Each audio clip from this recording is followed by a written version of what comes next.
You're listening to Arsenal for Democracy, episode 374, recorded on May 16th, 2021. I'm your host, Bill Humphrey. Joining me on the line from New York City is Kelley. Hi, Kelley. Hi, Bill. So we're talking this week about the Emergency Quota Act of 1921, which was enacted on May 21st, 1921, 100 years ago this week, under President Harding, after being blocked the previous year by Woodrow Wilson.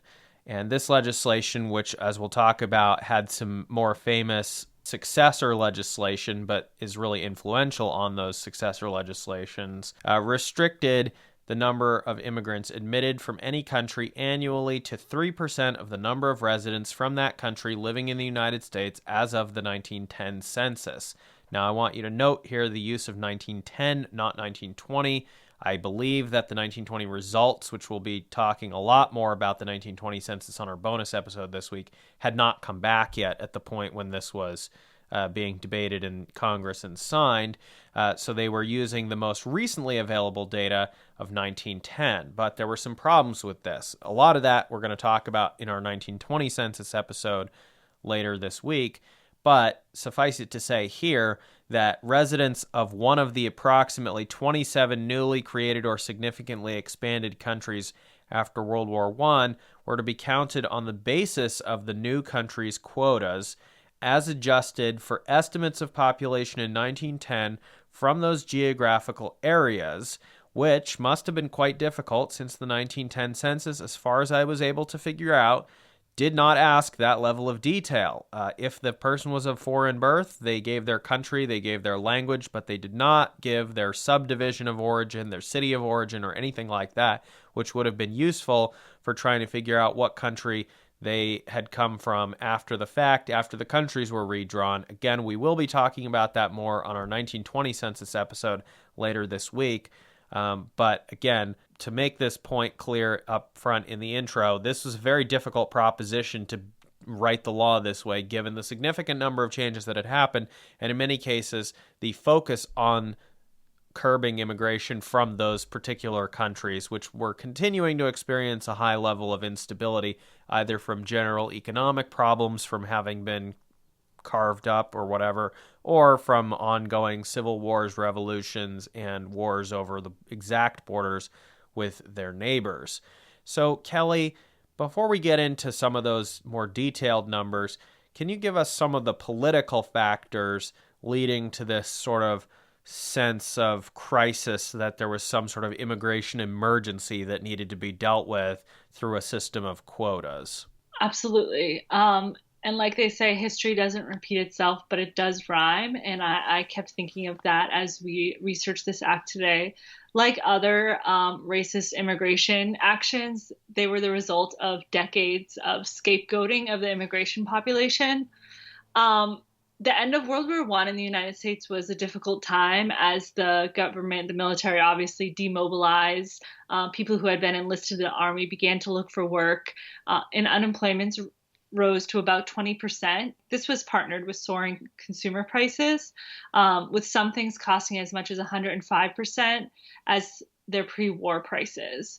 So it was a pretty difficult time for the American public. People didn't have jobs, and even if they did have jobs, they didn't have livable wages. And so as a result, in 1919, unions staged a series of strikes in order to bring wages up with the cost of consumer goods. Folks just wanted to be able to make a living wage.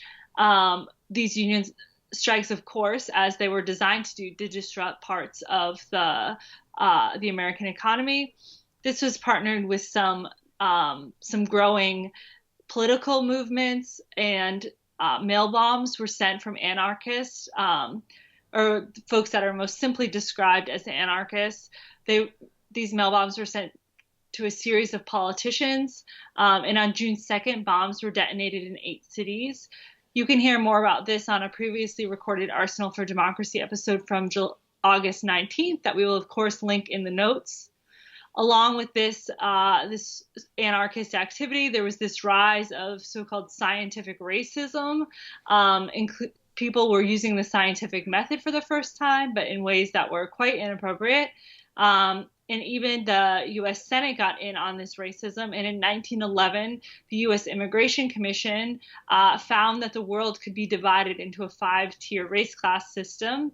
Of course, these tiers were not equal, and there was a lot of racist thoughts reflected into this finding from the U.S. Senate. On top of this, and I will say that all of this building racism over the decades before, this resulted in attempts for like literacy tests as part of the immigration process. But at the time, presidents on both sides of the aisle felt that immigrations were so essential to the economy that it wasn't worth sort of instituting these racist policies in order to stem the flow of immigration. This all sort of changed what was called the Red Scare, which was particularly prominent in 1919, which saw thousands of immigrant radicals deported and many more arrested and imprisoned. So folks that were getting involved in anarchist and communist efforts in the United States were deported back to their home country. The Assistant Secretary of Labor, Mr. Lewis Post, deemed the reaction a deportation delirium, and the delirium expressed itself in ugly ways. So all of this was sort of building. People were feeling scared of their neighbor. There was economic discontent. And as happened so many times throughout history in this sort of setting, the immigrations became the scapegoat. So I'm just going to read a brief quote from a Politico article that I found so resonant because it felt like it could have been written this year. In this environment, immigrants were an easy target. Roughly 14.5 million newcomers, most of them Catholics and Jews from Southern and Eastern Europe, had arrived in the United States since 1900, transforming overnight the nation's ethnocultural identity. In 1910, almost 15% of all residents were foreign-born, a figure that didn't account for their American-born children. The influx created a powerful backlash. As ordinary people felt themselves stripped of economic and political autonomy in a rapidly industrializing and urbanizing nation, it was all too tempting to seek out scapegoats. As early as the 1890s, the Immigration Restriction League, powered by wealthy Boston businessmen and political elites, clamored for restrictions. Prescott Hall, the IRL's co-founder, asked whether the U.S. historically peopled by British, German, and Scandinavian stock, historically free, energetic, and progressive, be overrun by Slav, Latin, and Asiatic races historically downtrodden, atavistic, and stagnant. So you can sort of hear the racism in just that one quote. But this is so resonant today because we hear things like, oh, what's going to happen when more than half of the United States isn't white anymore? What's going to happen as we see sort of the demographics of the United States shifting? And so while this happened 100 years ago, this act of 1921, many of these themes are still certainly present today. As for the text of the legislation itself, the key part really was this 3% rule. So based on the 1910 census results, this was going to determine the number of immigrants that were allowed from any particular nationality. And so whatever the numbers were in the 1910 results, 3% of that was the quota, the annual quota of people allowed in. So if, 100 folks from Italy resided in the United States in 1910, then 3 folks from Italy would be allowed in each year. And so this was really obviously designed to keep the national and ethnic makeup of the United States the same, and to not allow for these changes that people saw happening so rapidly in their backyard. There was an interesting sort of loophole within this related to Latin America and Canada. Bill, did you want to touch on that? Yeah, so the Emergency Quota Act of 1921 did not restrict immigration from, quote, aliens who have resided continuously for at least 1 year immediately preceding the time of their admission to the United States in the Dominion of Canada, Newfoundland, the Republic of Cuba, the Republic of Mexico, countries of Central or South America, or adjacent islands. Now, Kelley, as you had noted looking through this, as with today, the southern border was a little bit harder to regulate than some of these other places. The labor was considered quite cheap as well and necessary in certain parts of the country, I'm sure, especially if we're talking about agriculture. But it did create this sort of de facto loophole. where, if you spent a year in Canada or Mexico or Cuba and so forth, that you could get into the United States. And certainly with Mexico, we saw various groups of people who would live in Mexico for a while and then come to the U.S. subsequent to that. Another thing that I wanted to point out while you're talking about these 3% quotas, Kelley, is that, of course, there were entire areas of the world that were discriminated against even more than this and had zero immigration allowed to the United States, and that was under previous legislation that had been enacted. Before we were recording, Kelley and I were looking at the map of the 1917 immigration restrictions passed around the time of World War I. Included things like the Asiatic barred zone, where they had literally drawn at a 90-degree angle on the broader area of China, Mongolia, Tibet, so forth, and said, if you are on this side of this angled line, these two lines that form an angle, then you are not allowed to come to the United States. And if you are on this side, then there's certain restrictions that apply. But it's different rules, and they did not follow any particular boundary. They literally, someone had just gone on a straight edge across the map and then shaded in part of the map and said, you can't come here from this part of Asia unless you are in, the British or French colonies and so forth, in which case, again, different restrictions apply. And I'm sure that those countries had various restrictions or rules and regulations on outflow from those countries. And so, while we are acknowledging the obviously very discriminatory practices of the 1921 quotas, it should be underscored here that there were lots of countries where immigration was governed by a completely different set of rules that had nothing to do with these quotas, and in many cases was prohibited completely, in large part due to the aforementioned sort of racial science categories that they were busy fictionally inventing at the time.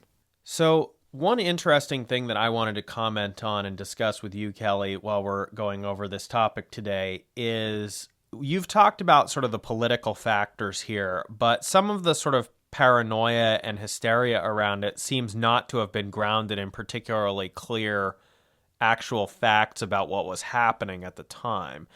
So you mentioned that long quote about, that historically you had the British, German, and Scandinavian people, and they had these such and such values, and then now we're being overrun by Slavs, Latins, and Asiatics, and so forth.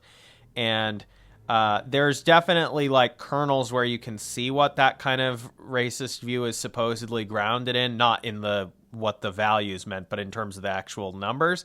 But in many cases, the level of freakout over the immigration, especially from Southern and Eastern European areas or the Middle East, is quite astonishing given the actual numbers and how low they were. So let's take a look at some of the highlights from 1910 and the 1920 censuses by first language of foreign-born population. Now, again, as a reminder, this law was based off the 1910 census, not the 1920 census, but would have been in reaction to the 1920 census, which hadn't come back yet, but they were anticipating what they thought it was going to be. With the benefit of hindsight, we, of course, can look at that and say what actually happened. So the number of Turkish-speaking immigrants grew from less than 5,000 to less than 7,000 in the entire United States. The number of Arabic-speaking immigrants, which would have been from places like Egypt, Lebanon, Syria, and so forth, those grew from 33,000 to 58,000. Even the purported Armenian surge was relatively small, obviously very important to the Armenian community in the United States, but still quite small in absolute numbers, even after the people escaping the Armenian genocide and so forth came to the existing Armenian diaspora communities. That grew from 24,000 to 38,000. Now, in many cases, again, the perception here was, there's, been so much chaos during and after the war. You got people fleeing these terrible conditions and ongoing military conflicts. So let's look at Hungary. That's a great example, or at least Hungarian speakers who were not necessarily the same as people from Hungary, because the borders of Hungary were being substantially modified during this period. And many people who spoke Hungarian and lived in these other countries, you might have thought, well, they're going to all rush to a country like the U.S. if they don't move to the new redrawn Hungary because they're trying to get away from persecution or whatever. And we did see a significant increase, but again, relatively small numbers. The change there was 229,000 to 290,000. So we're talking about, about 30,000 change there. The number of Yiddish-speaking immigrants who were in many cases fleeing sort of post-war pogroms in whether it was local ones in Germany or in Poland or in some cases the situation in Russia, although I'm not going to speculate here because that's a little bit outside the scope in terms of when we're talking about the there was a lot of chaos going on with the Russian Civil War, so I don't want to get into who was controlling which areas and conducting pogroms or whatever, because that's outside of our scope. But that grew from 1.05 million to 1.09 million. Again, pretty small change we're talking about. Significant baseline, sure, but a small change over this period. The number of Italian-speaking immigrants grew from 1.4 million to 1.6 million. The number of Polish-speaking immigrants grew from 944,000 to 1.08 million. The number of Greek-speaking immigrants grew from 118,000 to 175,000. And that was, maybe the numbers increased after this 1920 period because the war was still being wrapped up between Greece and Turkey. But that was like a particularly chaotic area as well. You might have expected to see pretty significant changes. And in fact, when the populations were forcibly exchanged as part of the border redrawing after the war between Greece and Turkey, I mean, we're talking about, numbers on the order of hundreds of thousands to millions on either side being, or on the combined sides being shifted. And we're not really seeing that reflected, at least here in these numbers. The number of Albanian speakers, proportionally, a huge change, almost doubled. But in absolute numbers, we're talking about 2,300 to 5,500. The number of Bulgarian speakers, a great example of a Slavic population and one that lost territory and was on the losing side of the war. And you might have expected an increase. We actually saw a decline from 18,000 dropped. The number of Slovenian-speaking immigrants, which had been a relatively solid chunk of people in the United States, that actually declined from 123,000 with the integration of Slovenia into Yugoslavia. I guess some people went home to their home areas. Serbo-Croatians, or Bosnian Serbian Croatian is how we would refer to it today, that they barely increased to 126,000. Again, we're talking about relatively small numbers overall here. Russian speakers, you would think that's got to be like one of the biggest groups of Slavic speakers in the country, or ethnic Slavs, of however you want to define that under the 1920s fake race science stuff. They didn't even get to 400,000 people in the 1920 census. Again, we're talking about numbers that are just totally disproportionate in terms of perception versus reality. Ukrainians reached 55,000. That's still a pretty small number. And the census did break Czechs and Slovaks out separately as two different language groups, but because it became Czechoslovakia, I'm going to just combine these together to say 500,000 together. Again, not an enormous number. It's definitely a significant factor, but not huge. Romanians reached 62,000. I guess there wasn't a huge surge there. So some discussion points about this. Bear in mind, as we're talking about these numbers, that the total U.S. population in 1910 was 92 million, and in 1920 was 106 million. That's what we're talking about. If we're talking about a million immigrants here speaking this language and a million immigrants here speaking that language, or we're talking about 500,000, or we're talking about 50,000, measure that against that overall number that we're talking about 106 million people in 1920 in the U.S. population. Of the fewer than 14 million immigrants still in the U.S. in 1920, i.e. after some people had cycled back home if they were short-term workers or in some cases got deported, we're talking about 3 million English speakers from the various British Empire countries, not just the British Isles, but of course places like Canada and Australia and so forth. But we are talking about the English speakers, or in some cases Gaelic speakers here. 2.3 million were German speakers. That's not including things like Dutch and so forth. And obviously I broke out Yiddish earlier. So we're just talking about people who spoke the, core German languages of Germany and Austria and so forth. 1.2 million were first language immigrant speakers of various Scandinavian countries. And nearly 500,000 were French speakers. And that includes, of course, French Canada as well. Very few people in the U.S., especially the entire U.S. geographically, were interacting with these small numbers of post-World War I immigrants, except for obviously Poles and probably Italians. And those would have been a big factor if you were in, someplace like Chicago or New York or Boston or wherever.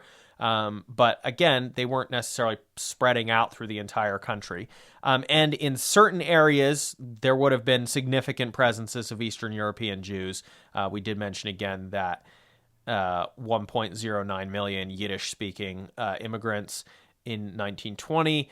But again, that's like relatively few people would have been interacting with or dealing with these people, and so it's kind of hard to see where this sort of panic was coming from.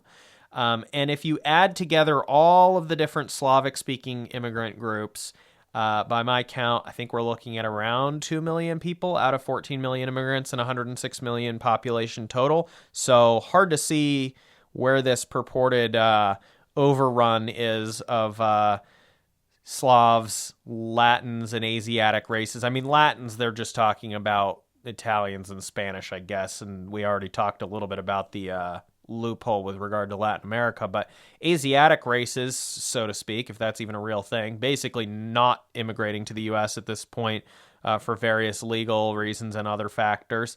And as I said, the Slavic thing, we're talking about maybe 2 million people, roughly, in terms of first language speakers. There are obviously some additional caveats here. Many xenophobic politicians did not really distinguish between immigrants and their children. That would have inflated the numbers, or at least their perception of the numbers. As I said earlier, we have the 1920 census data now, but at the time they were passing these quotas, they were whipping up a frenzy in the absence of the actual numbers being available at that point, imagining what they were going to be. So some of this maybe looks sillier than it did at the time, although I don't really think that's an excuse. And it seems especially notable to me that some of the larger or traditionally larger immigration source countries that the U.S. seems to have familiarized itself with had not only declined in relative terms, but actually the immigrants from those countries declined over the 1910 to 1920 period in absolute terms, either through attrition or returning home. That gets back to that first half of that quote that Kelley mentioned earlier about the U.S. being historically peopled by British, German, or Scandinavian stock.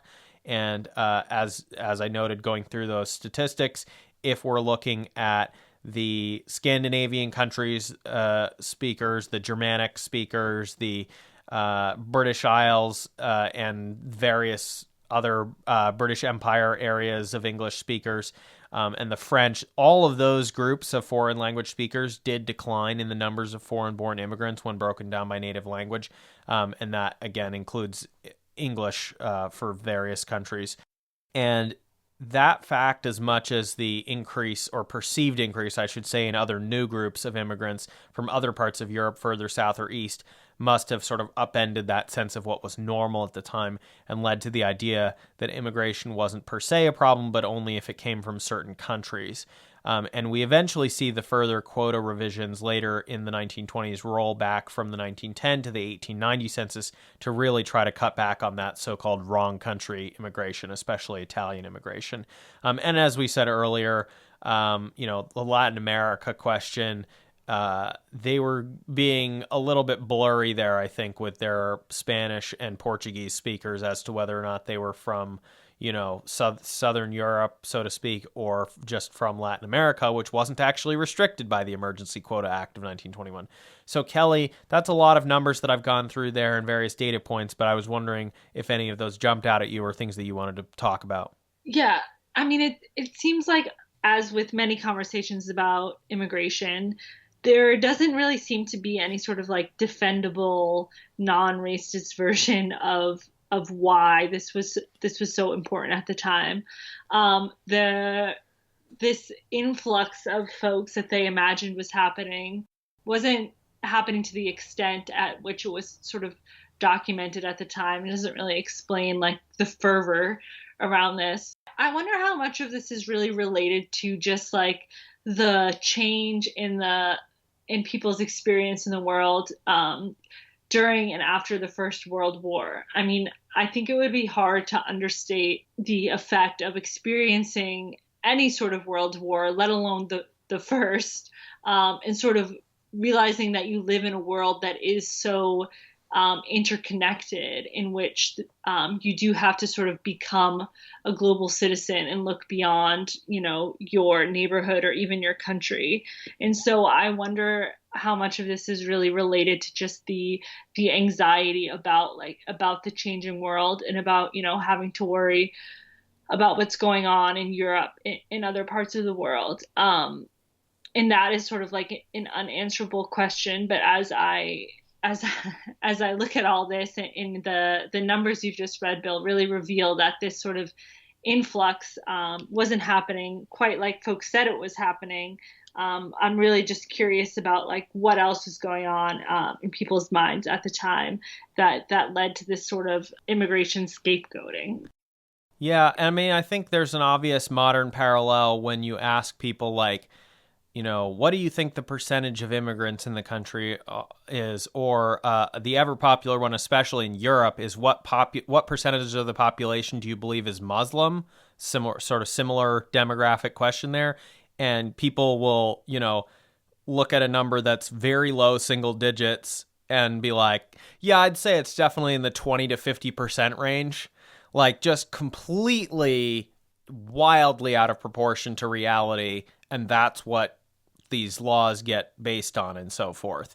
Another point that I think is worth noting here, which seems a little startling, is if we go back to that quote, just because it's such a good sort of explication of the mindset here, that quote from Prescott Hall from the Immigration Restriction League, based out of Boston, that Kelley read earlier. This is hailing the U.S., celebrating the U.S. as being historically, quote, peopled by British, German, or Scandinavian stock, historically free, energetic, progressive, end quote. This is right after World War I, when they've just been fighting the Germans, and there's been all this paranoia about German subversive activity in the United States, and to immediately pivot and be like, all of the Germans, always our friends, a core bedrock of American culture, etc., is just an astounding pivot. I mean, we did a whole episode talking about various sort of U.S. surveillance activities during the war on the German populations. That was a bonus episode that we did on the American Protective League.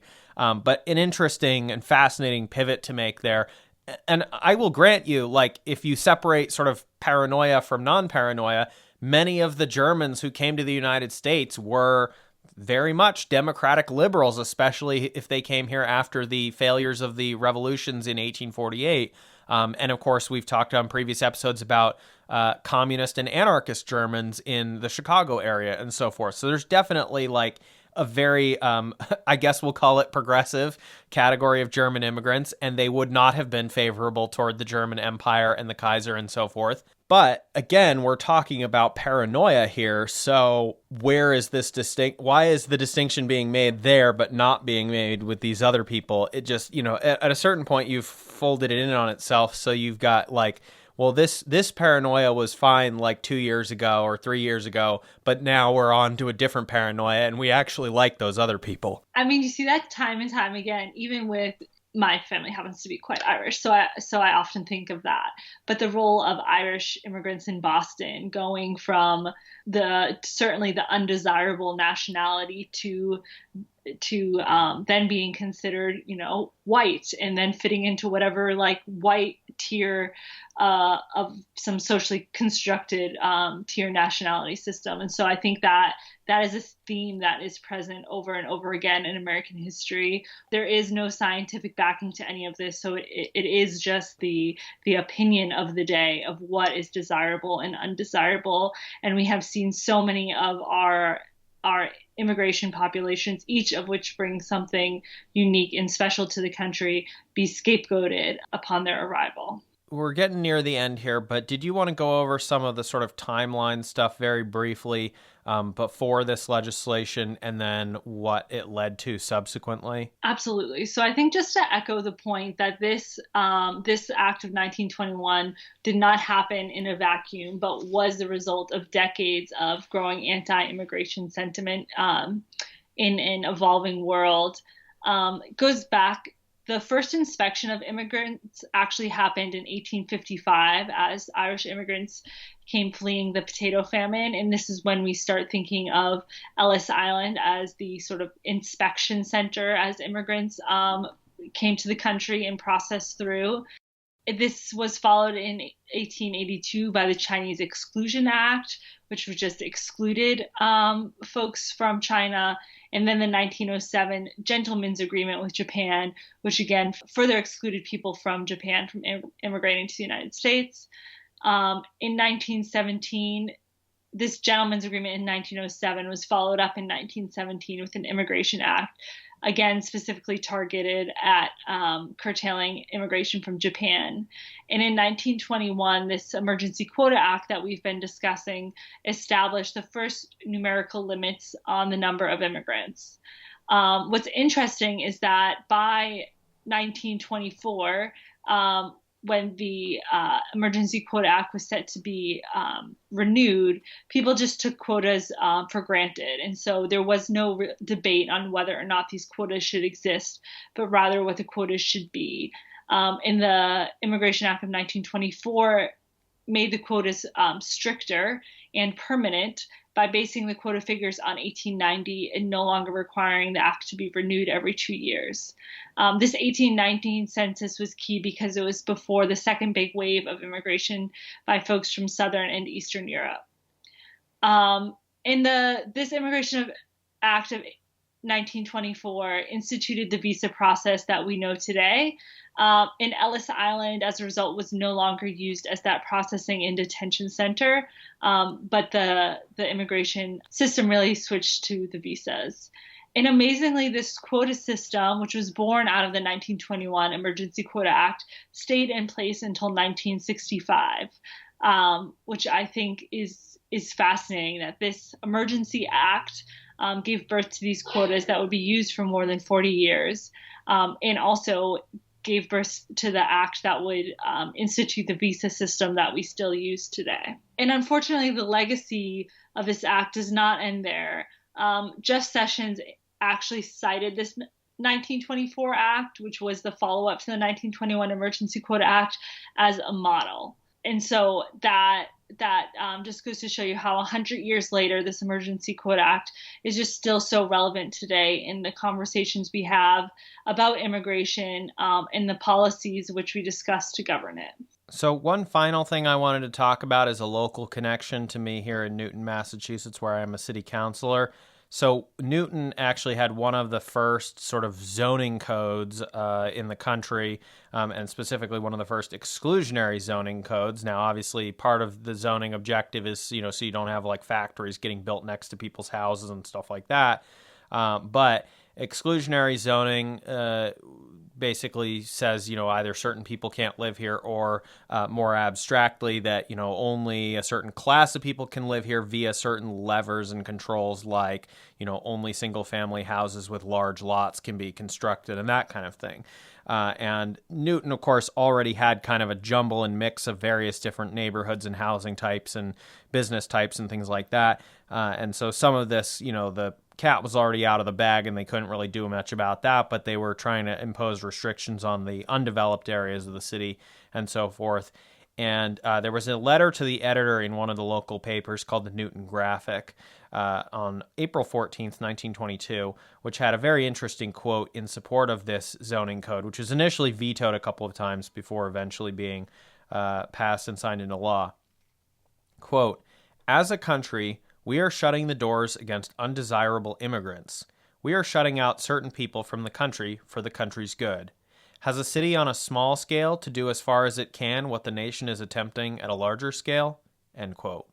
And I thought that was interesting because it's not only obviously a centennial tie-in, and it happens that we're doing a big zoning redesign in Newton right now, largely trying to amend some of the 1950s zoning and so forth, and some of the parts that are still left over from the 1920s. But it's interesting that people were thinking of that locally and explicitly tying that into the Emergency Quota Act of 1921 and saying, look, it's actually good and desirable to try to limit who gets to live in certain places and to close your doors and so forth. So, Kelley, I guess I will leave it there. If you had any other concluding thoughts overall, I'd be happy to hear those. But otherwise, thank you for being on this week. Yeah, just that there is still a lot of work to do on immigration in this country. So thanks for having me, Bill, for the chance to discuss this.